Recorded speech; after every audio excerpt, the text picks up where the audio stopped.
Hello, hello, and welcome to Death Cafe with me, your Latinx bruja, Pastel Supernova. This is where I do my part to offer heart-led conversations about death, dying, and loss. I'll be sharing personal stories, and also I will introduce you to very insightful minds who have all kinds of things to say about everything to do with the inevitable. In this episode, you will meet Candace. Candace is a very cool polymath based out of the west coast of Canada. She and I graduated from the Rhodes Death Doula certification program in BC. And now we talk about how she's moving forward with her new certification, skills, and plans. She also remembers a dear friend who passed not too long ago, and she also offers a something to look forward to, a special little spiritual nook she's building for anyone and everyone.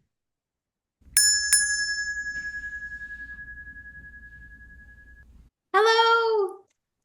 Hello, Pastel. So good to see you. It's great to see your face again.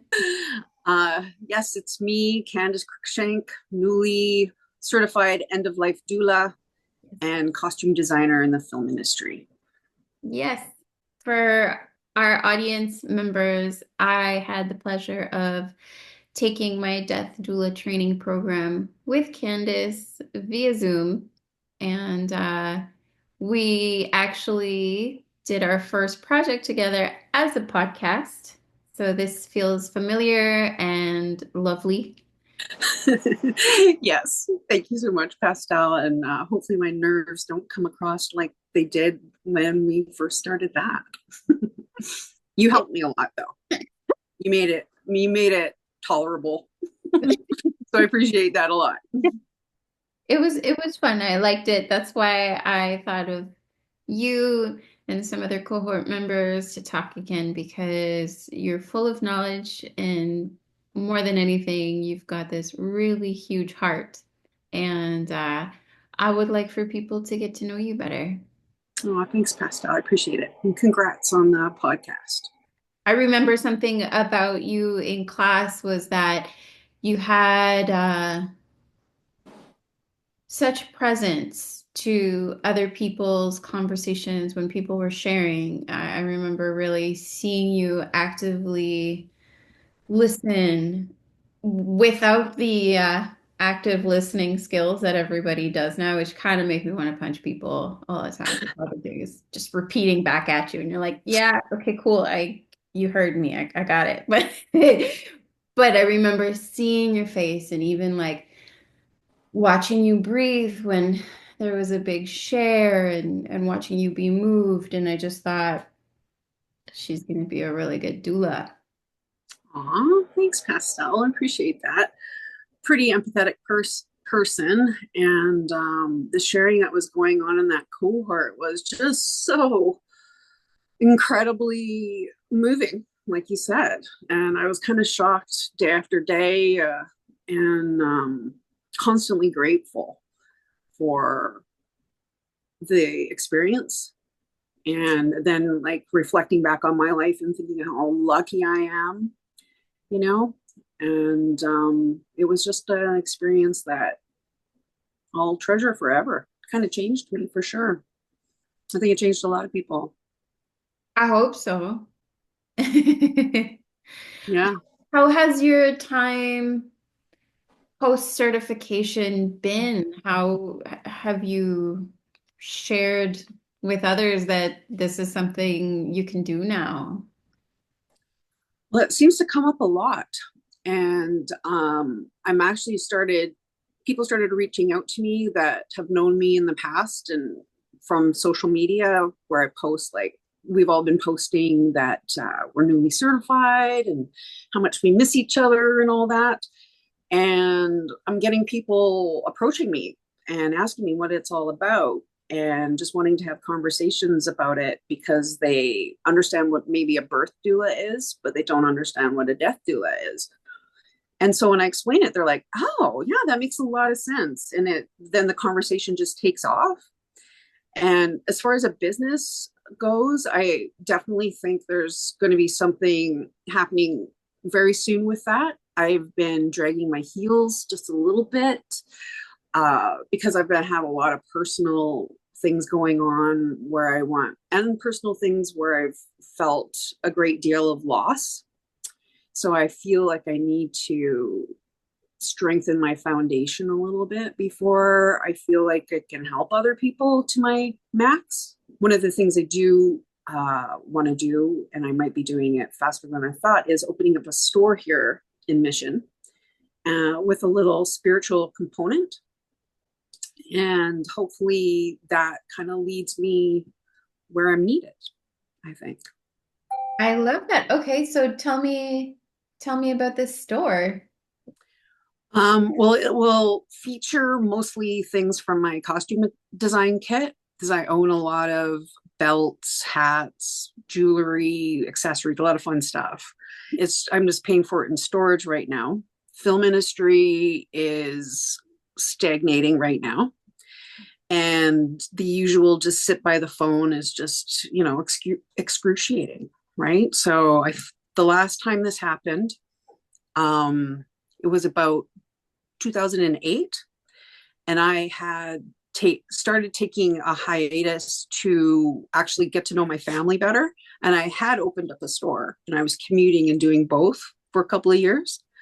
So this was me taking a break, and the film industry at the same time did the same thing, and it just coincided. So now I think like it's happening again. And if you look to the stars are in the same alignment as 2008. So it feels like it's a repeat. So if I set the store up, it'll give me purpose. It'll give me a place to make money, to take all these things and exchange it for money, hopefully. And the spiritual part is I saw this really cool thing online of a store down in the States that had taken this little section of their store and made it into a place for any any denomination to write a little prayer down, and you could either put it in a jar or you could pin it to the wall. And I want to do that in my store. And I think we will start a lot of conversations, and I'm going to have every deity I can think of on the wall and hopefully make everybody feel welcome. I love that because I remember seeing a video of that, or I don't know how it got to me, but I thought, oh my God, I want to do that too. I think I saw some people who were returning back to write a thank you letter after their prayer or wish had been acknowledged and seen through, which to me is just like, okay, now you've got this like space in your store that's only going to attract more and more gratitude and bounty and like genuine love. Yeah, that's what I'm hoping to create. And we'll see where it goes from there. I'm still trying to figure out my community and what's available here for, say, green burial and things like that. So that's a whole other world. I'm about to start knocking on doors and talking to people and looking at the hospice here, which is something you're doing now, right? Yeah, yeah. I volunteer at a hospice now. I've been there for a few months and it's wild Yeah. to in a New experience. yeah, because I'm like, oh wow. But it's pretty incredible. I gotta it's it's a lovely space. And the staff there is exactly what you would want in a hospice. They're open-hearted and busy. They're busy. They're around the clock. It's a small hospice. Their in-house hospice only has 9 beds. And even then, it's like we have volunteers constantly, and they do day hospice for people who don't have space to come in yet, or perhaps aren't at a level that they want to be in hospice. Like once you come in, you do have to be like in a certain amount of advanced stage of your life limiting diagnosis. And they have outpatients as well. So some hospice workers will go out into their own homes. But Oh, that's interesting.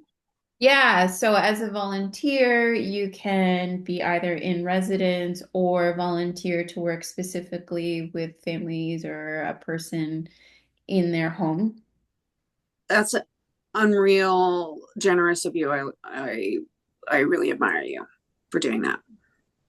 It's really incredible. I have never really known hospital. So I understood a layman's version of what a hospital means and what nurse and doctors can provide, but seeing them in action is really powerful.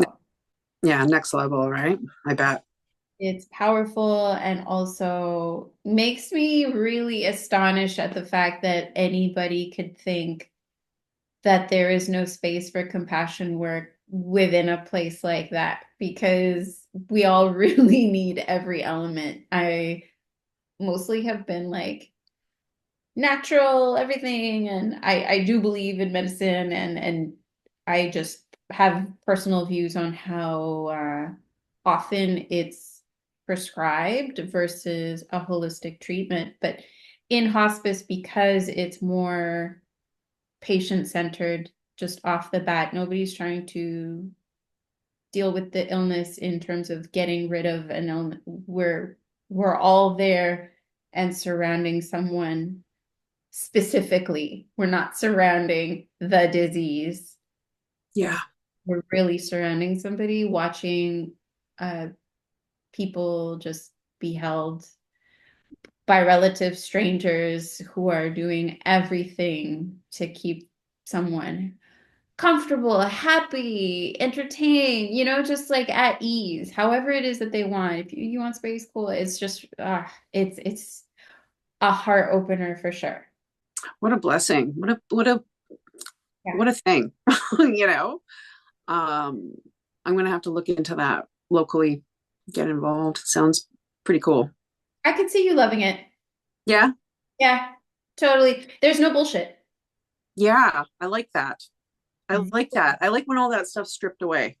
you know, Yeah. everyone's being authentic. That's where I feel the best. So maybe, yeah, maybe I will. The first few weeks that I worked, I'd come home like exhausted.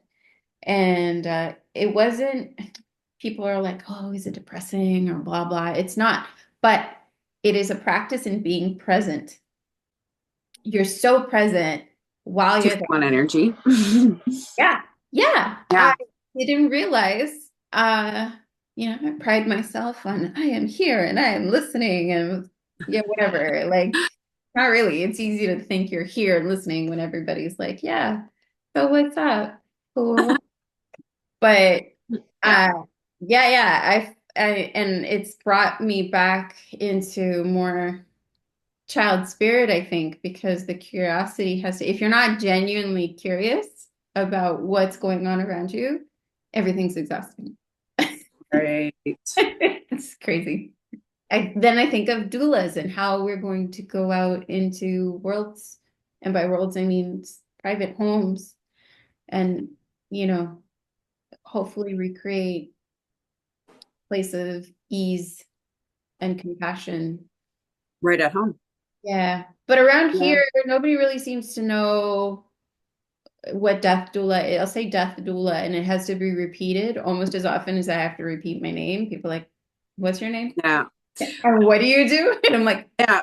I know. You know what? I find that actually people like the words death doula over end of life doula. I mhm. don't know why. When I say end of life doula, everyone seems to think that I've been licensed to kill people. I got that as well. Yes. Oh, so you do maid? Uh, No, I might be at a maid ceremony to help the family or the dying, but I will not be doing that. That's a medical person.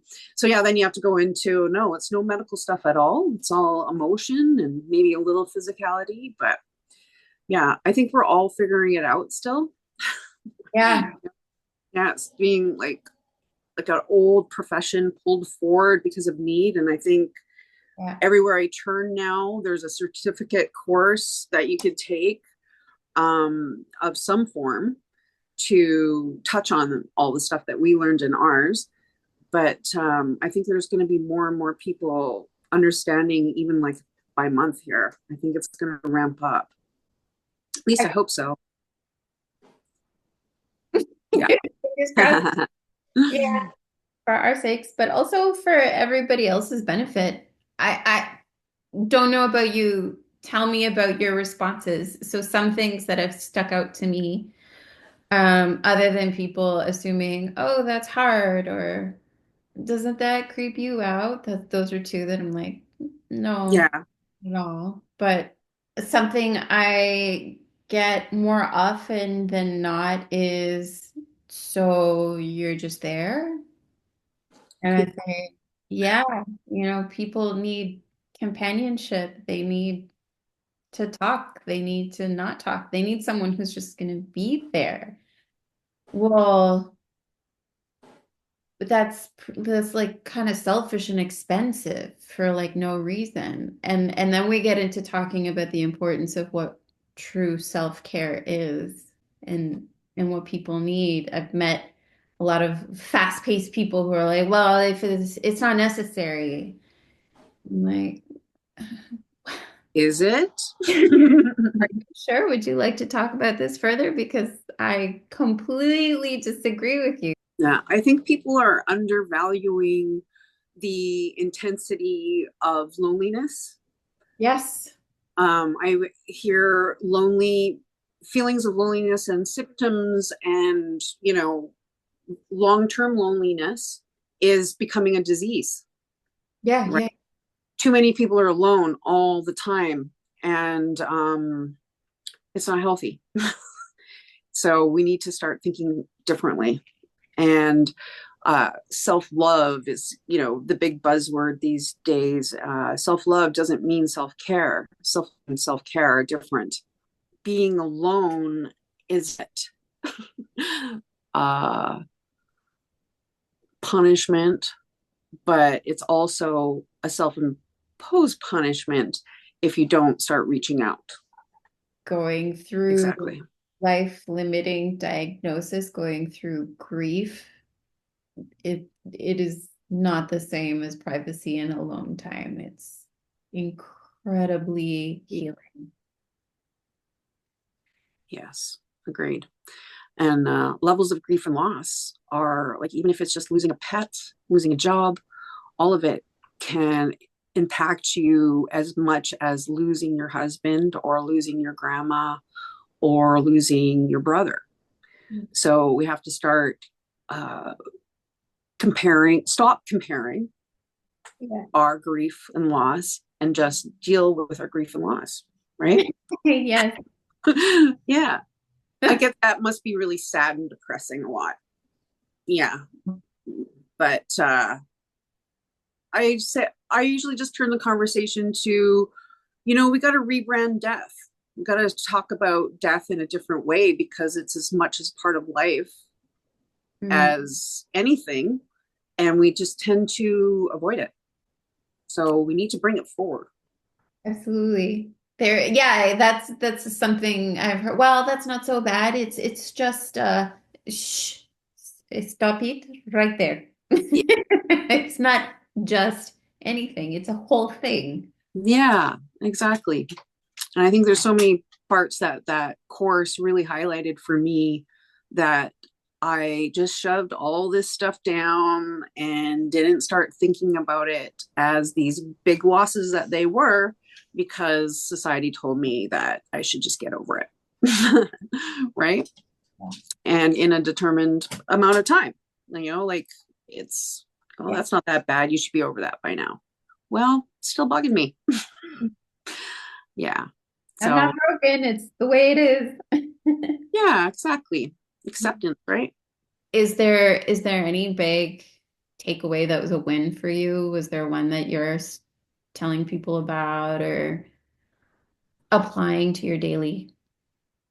I think the hugest thing that I say to almost anyone that will listen is that grief and love are sisters.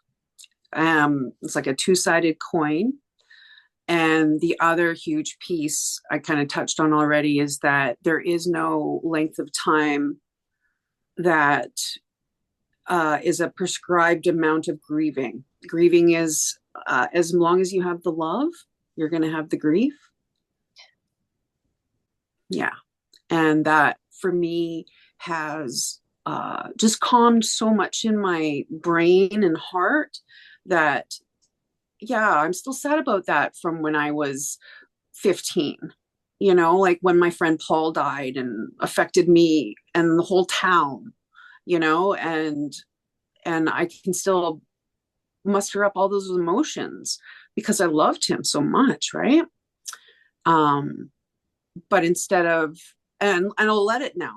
Whereas before I would like so long ago, you know, you don't need to have that feeling anymore and just crush it down. So there's so many things in my life that that's the way I was programmed to do it. I programmed from other people, I programmed myself. And now I like, no, I need to feel it. I need to let it run through me and come up whenever I want, whenever it wants, not when I want, when it wants. And then just like acknowledge it and let it go, you know? Yeah. That's been huge. Yeah. Yeah. And I can see when I say it to other people, the relief on their face too, that, oh, I have time, you know? Yeah. So much time. Yeah. How about you, Pastel? I've taken emotion, like mood swings differently, uh learning that an emotion lasts 90 seconds is very helpful to me because when a wave hits, if it's overwhelming, then I'll just, hold on to something or like a table, or I'll try to sit down and I'll just breathe through it and observe what's around me. Just really understand, oh, there's a chair supporting me and the chair is on the earth. And I just get very kind of tactile. I can feel the fabric on me. And then while all this is happening on the inside, sometimes honestly, it feels like my spine is going to be ripped out of my body when the emotions are intense. And so I'll just be like, okay, well, what does that actually feel like? And then observing helps the time pass so that while I'm getting the sweats and the tears and things, I have through lines to hold on to. Keep you grounded. Yeah, and that helps me see it through. So to really let it exhaust me is a little bit more satisfying than anything else, and just be like, okay, we went through that. And if it was grief, then it's like, okay, mom, you really ripped one through me. That was good. Woo! And then it can, it can move forward. Because before that, grief was just a lot of like not breathing and trying to blink away the tears and silently crying when no one's looking and then coming back and tits and teeth. Yeah. Yeah. Yeah. I get that for sure. Yeah. Wow. That's amazing. And you have, I think, a lot of extrasensory emotions happening from spirit and things like that too. So I can imagine it's intense. So I have a story. It's a whole Yeah. lot of stuff, that's for Yeah. sure. Because the visions have been getting more vivid, more intense. I had this whole vision where I was in a cave and I was talking to a skeleton, and I call it him because it's taller than me. I don't know, it gave me some kind of divine masculine energy. And he didn't have, he was like fully just like a skeleton, but talking and in a way that visions come in, it was more telepathy. It wasn't like his jaw was like clicking up and down, but Okay. he was a clean skeleton, and it was quite dark, and he was nervous, and I was like, it's okay. And uh my rational thoughts within this vision were um there, but they weren't trying to take over. But that part of me had no clue what was coming next. But my actions and my words, I was just moving along, seemed to understand what was necessary. And so I took him over and we were like, yeah, we were in this like dark area. And then we opened around the corner, this room opened up and it was a cave. And anyhow, I death doulaed this skeleton to continue on because I was giving it praise and thanks, and it was holding me, and I was hugging it, and the sensation wasn't bony, but it moved on. And since I had that vision, now I am in a whole new world of premonitions. Wow. When It's did this happen? a couple of weeks ago, maybe 2 weeks ago. Amazing. It was pretty incredible. So I'm wondering if you've had any more uh, nuances pop up for you. Well, I started studying shamanism. Tell me So everything. yeah, so it just started. It's a 7 week course that I'm already behind on, but it's not timed with anybody else, so it's all at your own pace. And the first thing I thought of when you said the cave thing is that's one of the first things that we journey, right? So and the first journey was to go to there's the underworld, the middle world, and then the upper world. So the first one we're going to is the underworld, and it's to a cave. So and you go into the cave and then you come out and you're supposed to see some sort of light and just see what you see, right?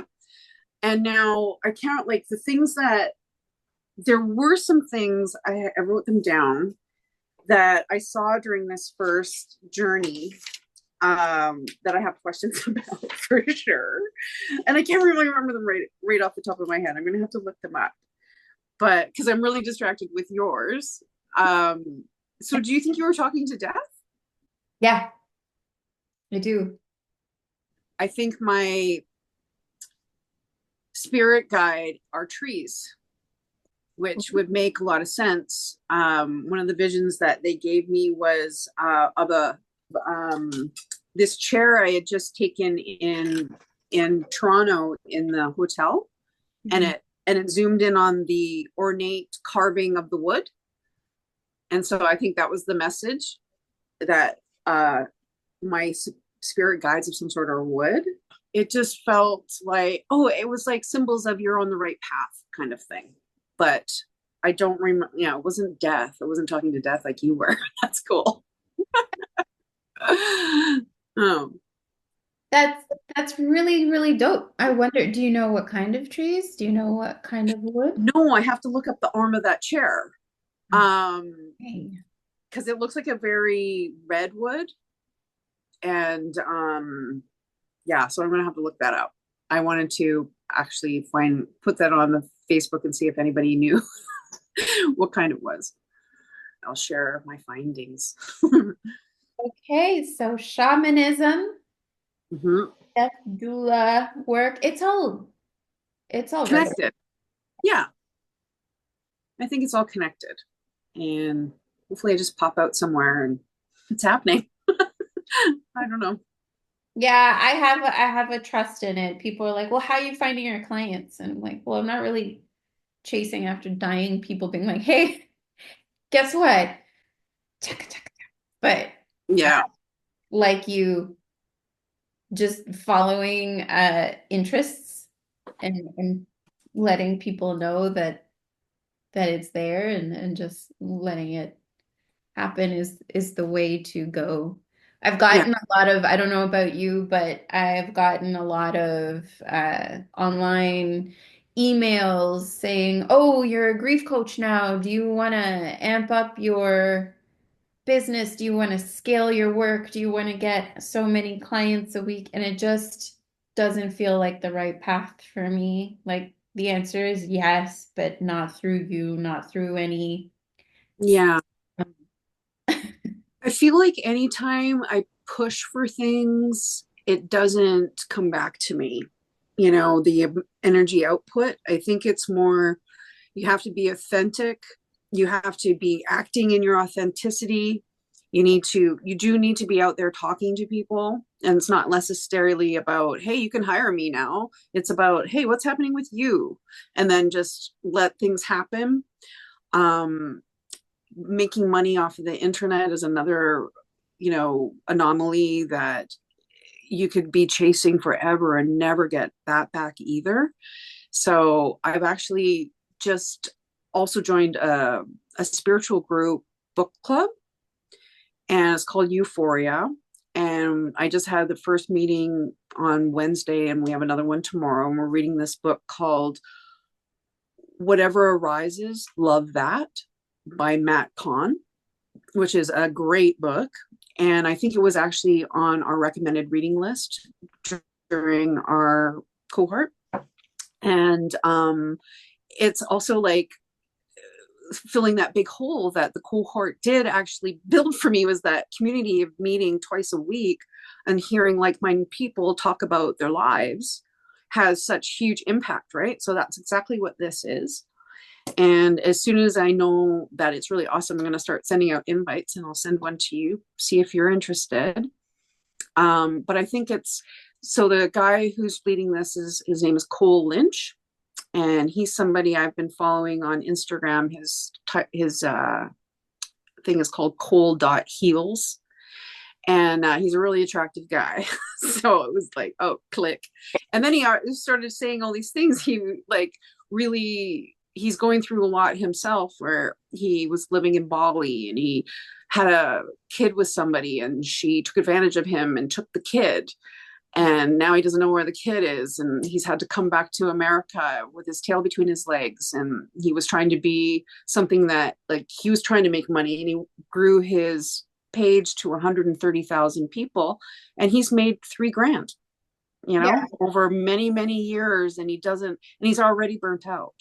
So it's like, and then this group that he has was like a paid group, and he just turned it free because he's realizing that anytime he's trying to chase money, it's coming back a slap in the face.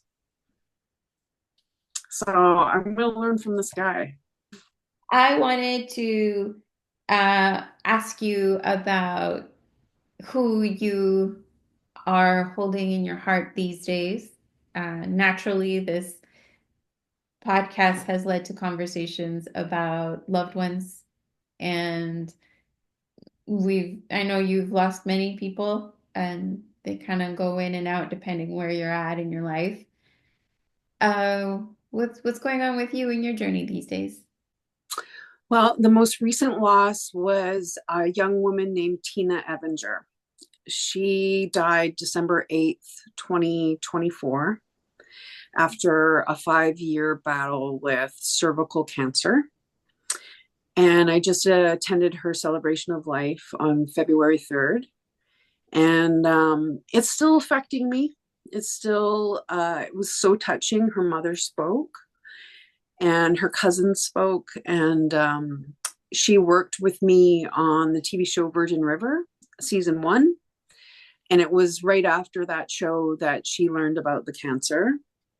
And you just, I always have hope that it's not going to take them, And then when it does, it's such a kick to the stomach, that you just never know. And Tina was beautiful, creative, funny. And I didn't realize this last 5 years was her last.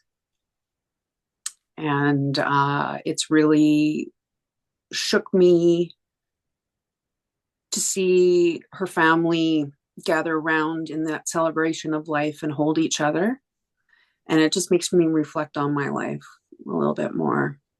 So I'm really honoring her in my daily. I still have her memorial card on my table. And kind of every day I guess say, hey, Tina, I'll live for you. This is for you. Which, yeah, died she was 50 years old. Too young. Yeah. Wow. And 5 years she had been battling it. Is cervical cancer, like, did you see her go through it? Is it something that it sneaks up on people, doesn't it? She didn't have a single symptom. When she found out, she was like, it was a shock. It was like my period had never been regular, so that wasn't different. She was tired from the show. That's another thing. My business is really hard on us. We're always in a state of exhaustion. So you don't know what's what. You get, you kind of get normalized, like feeling like shit is normal. And if it's not extreme, you're still within the range. Yeah. And I think it was just a regular checkup and it had already gone like super far. And then during that 5 years, I remember reaching out randomly. We saw each other at a union picnic, I think once. And she had all like lost a lot of weight, but she still had her hair at one point. And then I think actually she um, shaved her head, but never actually lost all of it. And it felt like every time I saw a picture of her, she was still her beautiful, smiling self and spreading, love and light. And from the sounds of it, her best friend was one of her cousins, and they had great times all the way up until the end. Family's so important. It's just another reminder, right? Mhm. Yeah. So have you created your will yet? It's right there. I've been You're the stalling. only one. I've been stalling, but I have it physically. I was gonna do it online. I'm like, no, I'm gonna touch paper to pen here, and I'm gonna get her done. It'll be done by next week. I pledge that today. All right. I hold you too. So by the time this podcast airs, your will be complete. Yes, yes. I'm proud of you. Thank you. My goal is to complete my ready to go binder Yes. uh, version one in, okay, I will tell you to make it accountable 1 month from now. There's going to be a lot done with this will. I'm going to do the power of attorney and the representation agreement. All comes in with this will kit. So I'll pledge the same there. 1 month. I actually had a new thought for a new name for that. I'm going to call it AID, AID, after I'm dead. I feel like one of the blocks I was having with the all ready to go binder was that when I completed it, I was like telling the word I was ready to go. You're gonna die. Yeah. Yeah. And I was like, I don't want to finish it. But now I need to finish the aid, right? I need to finish the aid for my family after I'm dead. Yes. I have this spell on my forearm in ink. Wait, no, it's really for me. It's hard to show other people. It's like meant for me. This whole thing is a spell. And one of the books that I pledged to write, I had decided this before I became anywhere near a death doula, was before I go. Oh, cool. And that to me also, like you, is not manifesting this ending that yeah, I'm happy to wait for. But Yeah. before I go, I just want to get these words out. I love that. That's great. I want to thank you. My cheeks feel warm. I'm happy to have had some time with you after a lot of time of intensity with you and then just radio silence, no cohort, nothing. And I really appreciate this too, Pastel. Thank you for inviting me. I feel honored to be on your podcast. Thank you. am going to have to invite you back, once the will is completed and Yep, the aid book is done, and then perhaps you can create versions for other people to complete, and you can just. I'd love to. Yeah. Yeah. So please share with the audience all the different ways in which they can find you. Well, right now I'm on Instagram at Candace Cruikshank Costume Design. I also have a website, same name.com. And then I have crookshankredemption.com, which is a work in progress, but hopefully by the time you find me, I've got something up there. Yeah. And there it is. Thank you for tuning in. If you want to get in touch with Candace, I will have her information in the show notes. And if you want to get in touch with me regarding grief coaching or any other end of life death doula related services, please visit me at deathdoulapastel.com. You can also contact me with your stories or topics for discussion at info@pastelsupernova.com or on IG, Instagram at Death Doula Pastel. Please rate, review, and tell your friends. This is an indie podcast, so your support means the world to me. And until next time, blessings and respect.